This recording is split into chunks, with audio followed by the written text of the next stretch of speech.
मी इकडे धरणावर फिशिंगसाठी आलेलो असताना माझ्या एका लाडक्या मित्राला मोठी मरळ सापडली. त्याला कापडी मरळ असे म्हणतात. तसेच इथे एक किंगफिशर लांब एका फांदीवर बसला होता. एवढ्या मस्त वातावरणात एन्जॉय करत असताना मला अचानक एक कॉल आला. कुरिअर ऑफिसला मला बोलवलं हॅलो, होतं. आलोच आलोच.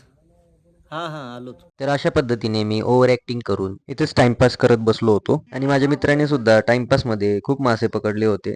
त्यातले हे 2 मासे इथे बांधून ठेवले होते आणि आता सगळे मित्र निघायची तयारी करत होते आणि मित्राला नशिबाने 2 चिलापी आणि 1 रहूचं पिल्लं सापडलं होतं आणि माझ्या नशिबाने मी आपली गाडी खूपच लांब लावली होती. कसंबसा गाडीपर्यंत पोहोचलो, पण एक्साइटमेंट होती ती आपल्याला कुरिअरच्या अड्ड्यावर जायची. तरी सुद्धा मित्राने मला विहीर बघण्यासाठी इथे थांबवलं. मी मित्राला चल म्हणाल्यावर त्याने अर्ध्या तासाने गाडी तिथून हलवली. मी खूप एक्साइटेड होतो कारण की मला सॅमसन एक्वा फार्म यांच्याकडून एक सिक्रेट पार्सल आलेलं आहे. त्यामध्ये फिश असणार आहेत हे मला माहित आहे, पण कोणते असणार आहेत हे मला अजिबात माहित नाहीये. नेक्स्ट ब्लॉग मध्ये यातले फिशेस मी तुम्हाला नक्की दाखवेन. Follow me.